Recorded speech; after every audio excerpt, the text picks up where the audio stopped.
Hello, welcome to my channel. Let me fix this computer because I feel like this one is kind of distracting. Um, welcome to my channel. My name is Stephanie. Actually, today's video is gonna be of my birth story. If you wanna keep on watching, stay on this video. If you don't, then I don't know what to say. And you can like, subscribe, dislike, comment, tell me how you feel about this video. If you have any questions, if you want another video, maybe I can make more videos. So I wanted to give you like a little background about myself. My name is Stephanie, as I said earlier. I am 26 years old. I live in Florida. I have a daughter, and I'm married. So yeah, that's most of the basic stuff for right now. Let's get right into the story. Okay, it's not even a big story. It's like I had like one of the easiest birth story. As what are you doing? And I have my child back here. She's wiping the window with her socks, so she thinks she's got something going on over there. But back to the story. I was gonna do this when she was gonna take her nap, but she's not gonna take a nap. It's like 6:20 p.m. and her bath time is like pretty soon, and she's gonna be going to bed soon. So I was like, let's not even give her a nap. Okay. So I was induced at 39 weeks, and I went to the hospital on June 13. I remember because 13 is my lucky number, and I went around 8 o'clock. Got registered, so like at 10, 11, that's when I started getting induced. I got a Tyson and a balloon. I don't remember what's the name of the balloon, but I'm pretty sure there's a medical term for the balloon. They put it through your cervix, and that balloon is gonna help you, you know, start getting your cervix ready for birth. I don't know exactly, but I know that was it's helping you get induced and ready for labor. Um, so that happened. It did not work. It did not work whatsoever. So the next morning, it did not work. The nurse was like, "What happened? Why is it not working?" So we had to do it all over the process.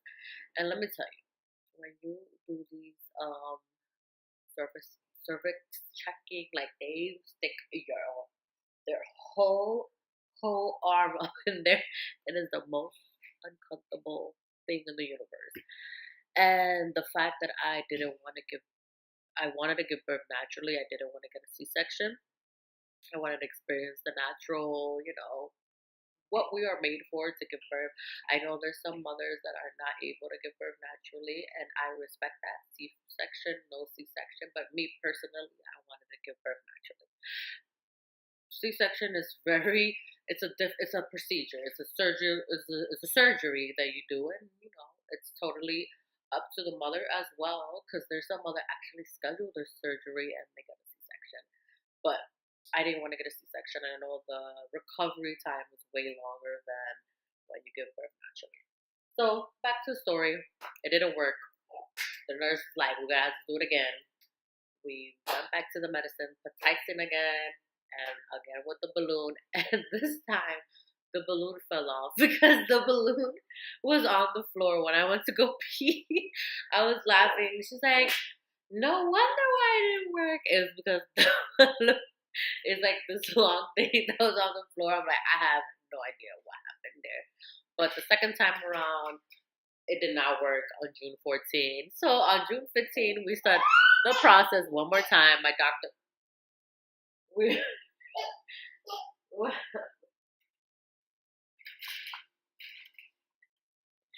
we started the process one more time, and it wasn't working. So they did it another medicine that's like less hours and it's not the 12-hour.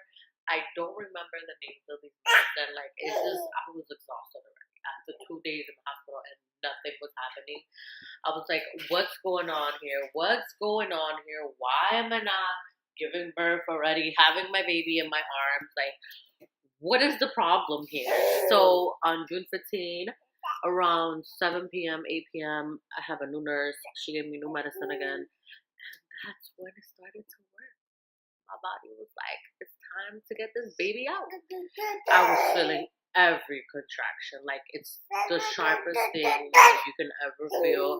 I was throwing up every contraction. I literally had to get these bags over and over and over.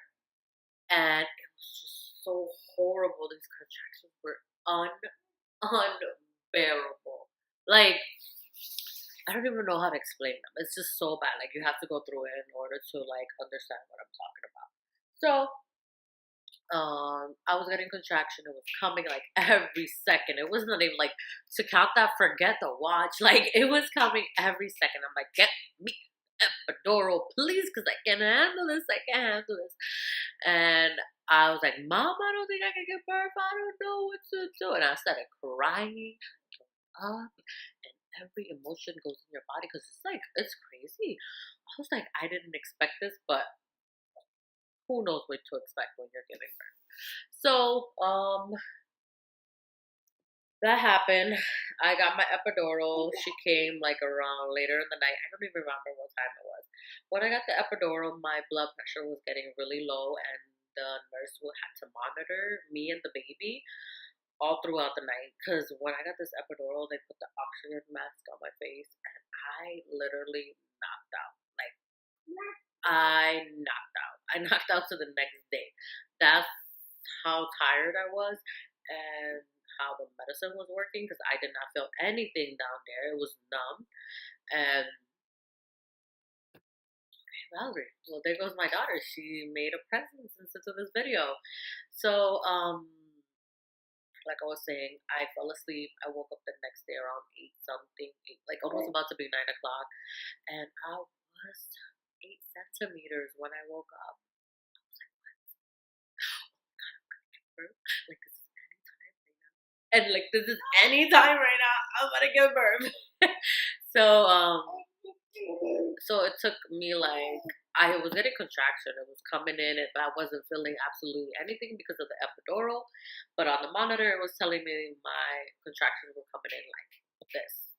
So, she is touching absolutely everything. My contractions were coming in, and I'm like, okay. So it was about to be like an hour later, like it was about to be 9:50, 9:40 something, 9:50.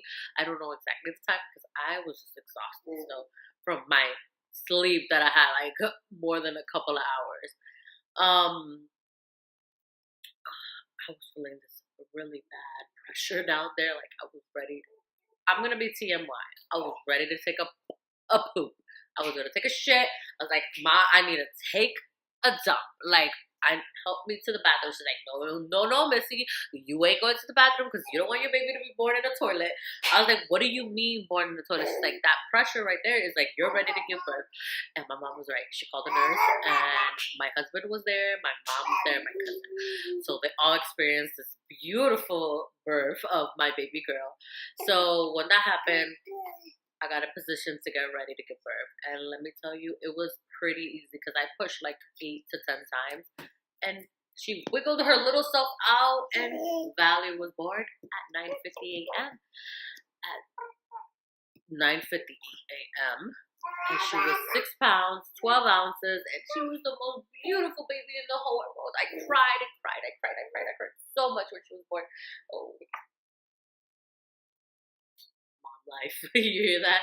She burped really bad. She just had food. She had what do you had? Carrots with. She had carrots and she drank some apple juice. Like, okay, you don't want me to. Okay, she wants to touch the computer. So she was born. It was the most beautiful thing when I saw her. Like, literally everybody was not important. Like, it was just me and her. It was so amazing. Like, I'm so blessed to have her in my life. And, everybody has a different birth story. Mine was pretty great. I can't complain. I had a great doctor in the hospital. The nurses was amazing. They took care of me. I was in the hospital a total of 5 days. So, like, I went on the 13th and I left on the 18th. And let me tell you, the first night being in the hospital with a newborn, I freaked out. My mom fell asleep on me, and she did not wake up. Like, whatsoever. And I was crying. The baby was crying. I was, like, so overwhelmed. Like, because after birth, you are just hormonal. You don't even know who you are. You just like, what is this? Like, why am I here? And like this little one, she was crying. I didn't know what to do, and I was trying to latch her onto my boob. Nothing was working, and I didn't even call a nurse. Like I was expecting my mom to be the one to help me out, and she didn't even. Like she was snoring her way out in the couch. I'm like, what is this? Like, why aren't you helping me out? But yeah, and well, that's include my video for today. If you have any questions, if you like this video, just, gives it a thumbs up, and I'll see you next time.